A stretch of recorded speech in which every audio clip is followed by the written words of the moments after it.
지금으로부터 200여 년 전에 전기기관으로 움직이는 자동차가 최초로 영국에서 만들어졌습니다. 마차를 대신해서 전기로 가는 버스가 사람들을 운송하기 시작했습니다. 그러자 가장 위기를 느낀 사람들이 마부들이었습니다.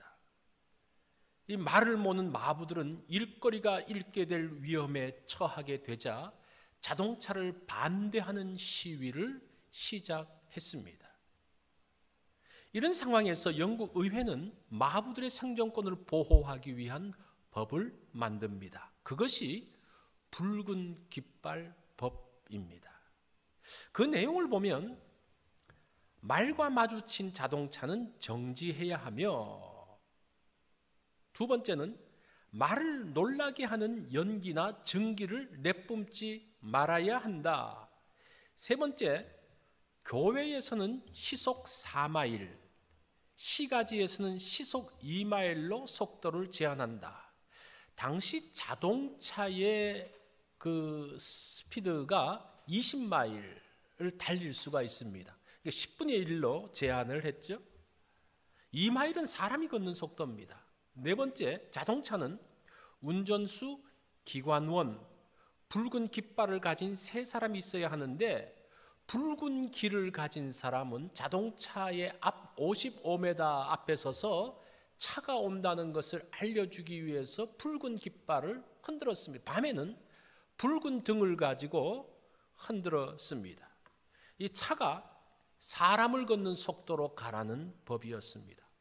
이렇게 되자 영국의 기업들은 더 이상 자동차에게 투자하지 않게 됩니다.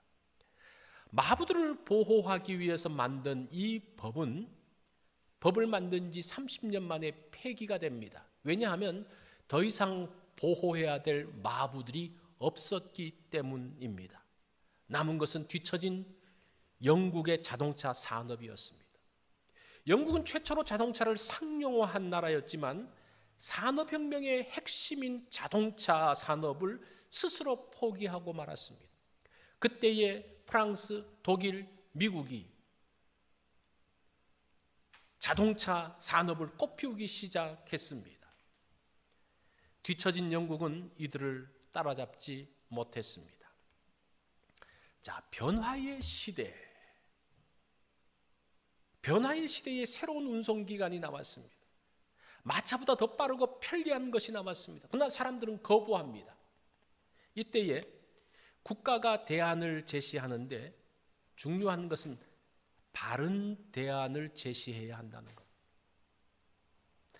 자, 신약 시대에 예수님이 오셨습니다. 새로운 시대가 되었습니다. 새로운 시대의 대안이 오늘 말씀에 나옵니다. 38절에 보면 또 눈은 눈으로 이는 이로 갚으라 하였다는 것을 너희가 들었으나, 자, 이미 있는 법이죠. 나는 너희에게 이르노니, 새로운 대안을 주님께서 말씀하고 있습니다.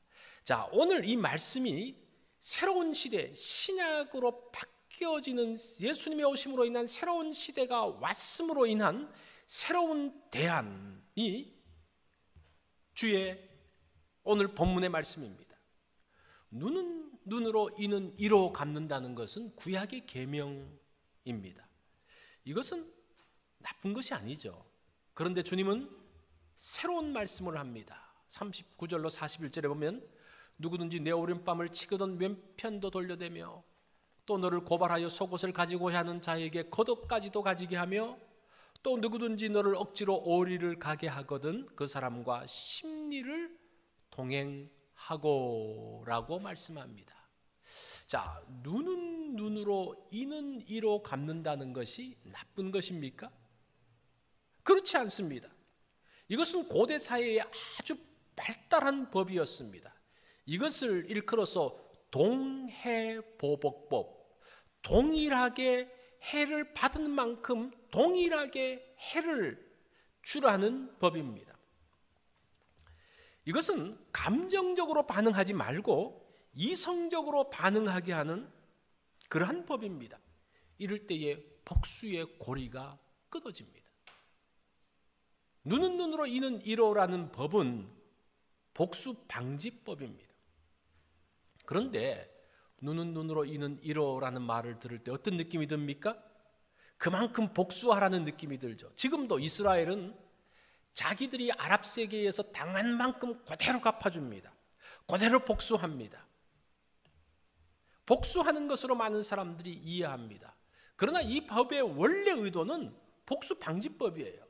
지금 주님께서 그것을 다시 한번 상기시켜 주면서 그 본질을 다시 회복시켜 주면서 그것이 이 법이 어떤 것인가에 대한 새로운 해석, 그것이 주님의 대안이었습니다.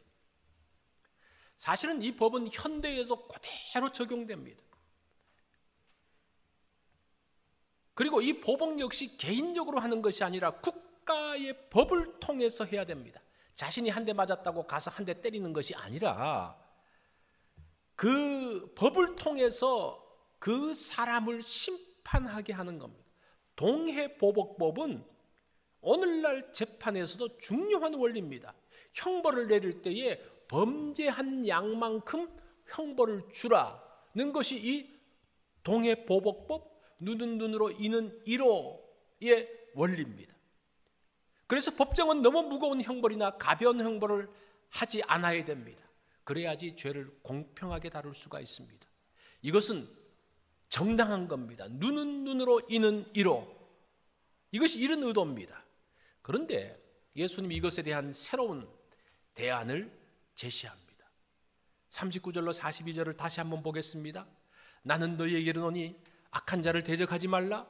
누구든지 내 오른뺨을 치거든 왼편도 돌려대며 또 너를 고발하여 속옷을 가지고자 하는 자에게 겉옷까지 가지게 하며 또 누구든지 너로 억지로 오리를 가게 하거든 그 사람과 심리를 동행하고 내게 구하는 자에게 주며 내게 꾸고자 하는 자에게 거절하지 말아라 라고 말씀합니다. 자, 내 오른뺨을 치거든 왼편도 돌려대고, 이 오른뺨을 어떻게 칩니까? 이 오른뺨을 치려고 하면 왼손으로 쳐야 됩니다. 이것은 왼손으로 친다는 말이 아니라 손등으로 치는 것을 이야기합니다. 손등으로 치는 것은 모욕과 수치를 주는 것입니다. 그런 모욕과 수치 가운데서도 어떻게 하라는 겁니까? 왼뺨을 돌려대라고 이야기합니다.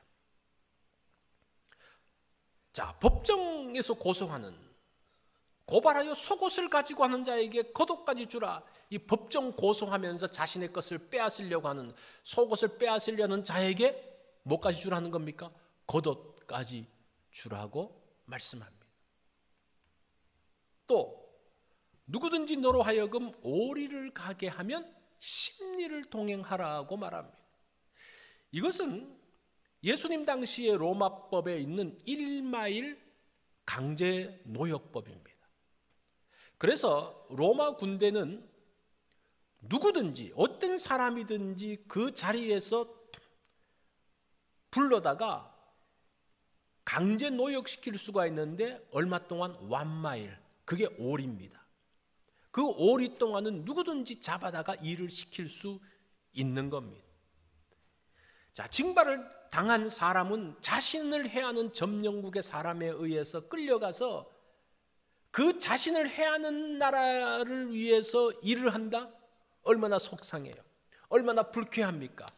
그런데 주님은 그런 상황에서도 오리가 아니라 그 배인 심리를 가라고 투마일을 가라고 이야기합니다. 인간 대접받으면서 사는 것은 정당한 것이죠. 눈은 눈으로 이는 이로 하는 것은 정당한 것입니다. 그런데 주님은 주님 말씀대로 하면 인간 대접받지 못하고 일방적으로 손해를 당하게 됩니다. 자, 왜 그렇게 하라고 말씀하실까요? 예수님께서 이렇게 말씀하시는 근거가 뭘까요? 그것이 그 해답이 43절로 48절에 나옵니다. 자, 43절로 44절의 말씀을 한번 제가 읽겠습니다. 또 내 이웃을 사랑하고 내 원수를 미워하라 하였다는 것을 너희가 들었으나 나는 너희에게 이르노니 너희 원수를 사랑하고 너희를 핍박하는 자를 위하여 기도하라. 여기도 똑같은 패턴이 나오죠. 너희가 이것을 들었으나 나는 너희에게 이르노니 새로운 말씀을 하고 있는 겁니다. 자, 여기서 보십시오. 내 이웃을 사랑하고 가까운 이웃, 내가 좋아하는 이웃 사랑하는 거, 그건 아주 자연스러운 거죠. 원수를 미워하는 것, 나를 괴롭히고 그 사람 미워지는 것 당연한 겁니다. 이것에 대해서 예수님께서 뭐라고 말씀하십니까? 너무나 자연스러운 느낌, 당연한 것에 대해서 예수님께서 나는 너희에게 이르노니 너희 원수를 사랑하며 너희를 박해하는 자를 위하여 기도하라고 이야기합니다. 자, 나를 괴롭히고 나를 힘들게 하는 사람, 그 원수를 사랑하라고 이야기해요. 너를 박해하는 자를 위해서 기도하라고 하면 이건 쉽게 할 수 있는 게 아닙니다. 이것을 일컬어서 당연함의 법칙을 넘어서는 것을 이야기합니다. 눈은 눈으로 이는 이로는 정당함의 법칙이라면 이거는 당연함의 법칙을 넘어서는 것을 말하고 있습니다. 왜 우리가 이렇게 해야 됩니까? 그 이유가 45절에 나옵니다. 이같이 한즉 하늘에 계신 너희 아버지의 아들이 되리니. 자, 이렇게 했을 때에 하나님의 아들이 된다는 겁니다. 이거는 구원의 조건을 말하는 것이 아닙니다. 여기서 되리니라는 것은 입증하다라는 말입니다. 그렇게 할 때 하나님의 아들인 것이 사람들에게 입증된다라고 말씀하고 있습니다. 자, 그러면 우리 아버지는 어떤 분이십니까? 우리 아버지는 누군가? 45절에 나와요.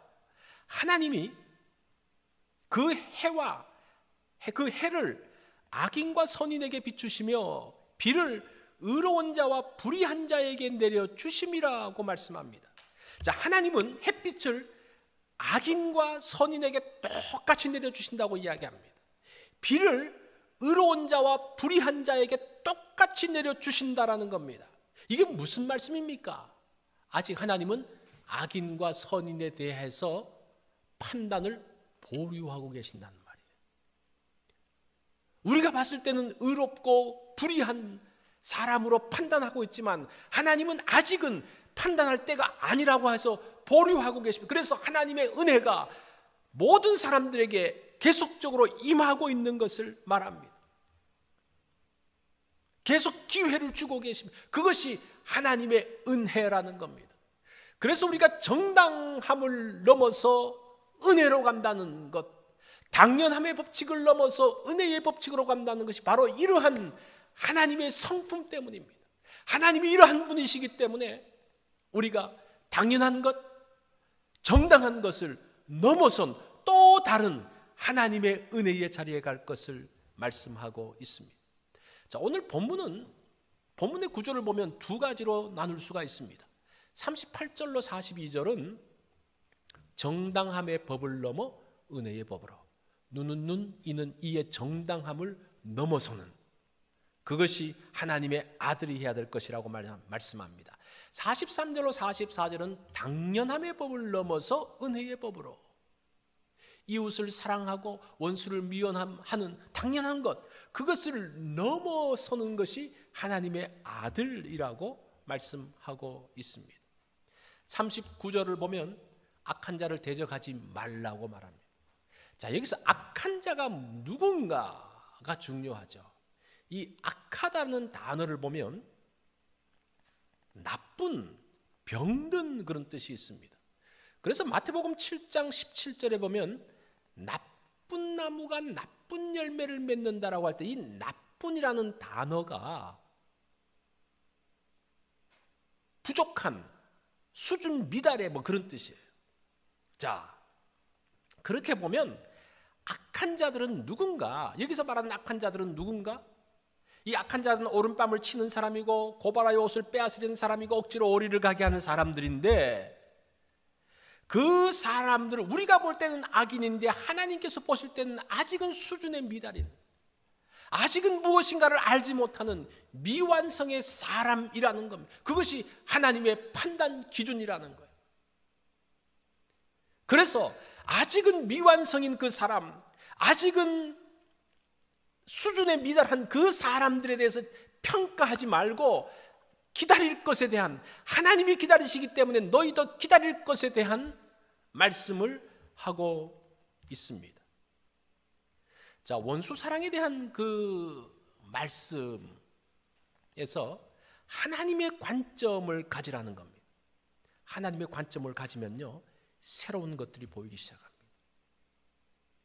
하나님은 원수같이 구는 자들을 몰라서 그런다고 생각하지만, 그런데 하나님은 또 다른 관점을 갖고 계신, 그것이 하나님의 아들이 해야 될 일이고, 그것이 예수님께서 우리에게 주시는 그 계명의 새로운 해석이 됩니다. 자, 오늘 제목이 뭡니까? 신앙은 3차 방정식입니다. 이 3차 방정식에는 3개의 변수가 있습니다. 우리가 사람을 대할 때 2차 방정식으로 대하는 것 같아요. 2개의 변수를 가지고 나와 너, 이 두 존재가 막 치열하게 부딪힙니다. 나와 내 앞에 있는 상대, 그러니까 악하게 구는 사람을 보면서 원수처럼 생각하는 거예요. 나에게 왜 그렇게 말하고 그렇게 행동하냐고 말합니다. 그런데 여기서 3차 방정식이 되어지면 여기서 또 하나가 들어간다는 겁니다. 누굽니까? 하나님이 존재하는 것을 기억해야 된다는 겁니다. 나와 원수 사이에서 있는데, 원수만 봤는데 누구를 보라는 겁니까? 하나님을 보라는 겁니다. 하나님께서 이 원수를 향해서 어떤 생각을 가지고 계신 것을 보라는 겁니다. 그러면 새로운 것들이 보여집니다. 새로운 관점이 생깁니다. 하나님은 어떤 분이십니까? 악인과 선인에게 비와 햇빛을 주시는 그러한 분입니다. 아직도 하나님은 기다리고 계십니다. 그래서 우리는 대적하는 자들을 위해서 기도할 수 있습니다. 그렇게 하는 것이 하나님의 온전하심과 같이 우리도 온전하게 되는 겁니다. 자, 변하는 시대 가운데서 가장 중요한 것은 변하는 것에 따라가서는 안 된다는 거예요. 변하는 것에 따라가면 휩쓸리고, 그러면 변화의 희생자가 됩니다. 변화의 시대를 사는 법은 본질로 돌아가는 겁니다. 영원히 변치 않는 것이 무엇인지 알고 거기에 닻을 내려야 됩니다. 본질에 서 있으면, 본질에 딱 서 있으면 지금 어떤 옷이 맞는지를 보고 있다가 새로운 옷을 갈아 입는 거예요. 본질이 바뀌어지는 게 아니고, 본질 가운데 서서 어떻게 새로운 옷을 입을 것인가에 대한, 이게 변하는 겁니다. 본질이 바뀌는 것이 아닙니다. 그러면 변화에 휩쓸리지 아니하고 변화를 주도해 나갈 수가 있습니다. 변화의 바람이 불 때 우리가 그것을 막을 수가 없어요. 거대한 변화의 물결은 모든 것을 다 쓸고 지나갑니다. 마부들을 지키려고 했지만 30년 후에 보니까 지켜야 될 마부들이 사라졌습니다. 이렇게 보면 나의 직업, 먹고 사는 도구는 본질이 아니라는 거예요. 도구는 도구일 뿐입니다. 도구는 변합니다. 여기서 본질은 뭡니까? 가정을 지키는 거예요. 가정을 지키는 거. 어떻게 가정을 지켜야 될 것인가? 변화된 시대의 가운데서 어떤 도구를 가지고 우리의 가정을 지킬 것인가? 그것이 본질을 기억하면서 변화의 시대를 대체하는 겁니다. 변화의 시대의 가정을 놓치면 여러분들은 모든 것을 다 잃어버리게 됩니다. 자, 변화의 시기에 가정을 지킬 때도 3차 방정식이 필요합니다. 이 부부 사이에 싸움할 때가 있죠. 또 자녀들과 다툴 때가 있죠. 그러면서 이 자녀들을 보고 뭐라고 말하면 무자식이 상팔자야 그러면서 한탄하면서 그냥 합니다. 왜 속상해합니까? 왜 절망이 되어져요? 내 앞에, 눈앞에 보이는 것만 보기 때문에 그래요. 내 앞에 보이는 자녀만 보면서 속상해하니까 문제가 되는 거예요. 그래서 치열하게 싸웁니다. 그곳에 하나님을 한번 집어넣으십시오. 그러면 해답이 보입니다. 방정식에는 상수, 이 필수적인 수가 있습니다. 이 변수만 있으면 문제를 풀 수가 없어요. 상수를 기초로 해서 문제를 풀어가야 되는데 그 상수가 누굽니까? 하나님이라는 거예요. 자, 우리의 그 가운데서, 나와 상대 가운데서 상수이신 하나님을 놓고 생각을 하면 문제가 풀리기 시작한다는 겁니다. 이 코로나 시대에 에센셜 직종은 문을 닫지 않습니다. 마켓, 주유소, 은행, 관공서 이런 것을 에센셜이라고 이야기를 합니다. 이 교회는 에센셜이 아니라 그래요. 그래서 교회는 모이지 못합니다. 그런데 하나님을 예배하는 것이 에센셜인가 아닌가? Yes, no? 어떻습니까? 에센셜이죠. 필수적인 거죠. 그래서 우리는 모이지 못해도 하나님을 예배하는 법을 찾아서 예배하고 있습니다. 왜냐하면 하나님을 예배하고 하나님을 만나는 것은 필수적인 것이기 때문에, 바꿀 수 없는 것이기 때문에 계속적으로 하는 겁니다. 세상이 말하는 에센셜을 따라가면요, 변화의 파도에 다 휩쓸려 갑니다. 우리의 정체성을 잃게 되어집니다. 본질들을 놓치게 되어집니다. 신앙은 3차 방정식입니다. 코로나만 봐서는 안 됩니다. 그것을 주도하시는 하나님을 보아야 됩니다. 하나님은 에센셜이기 때문입니다. 우리의 인생에, 우리의 문제에 하나님께서 계실 때에 그 문제가 풀려집니다.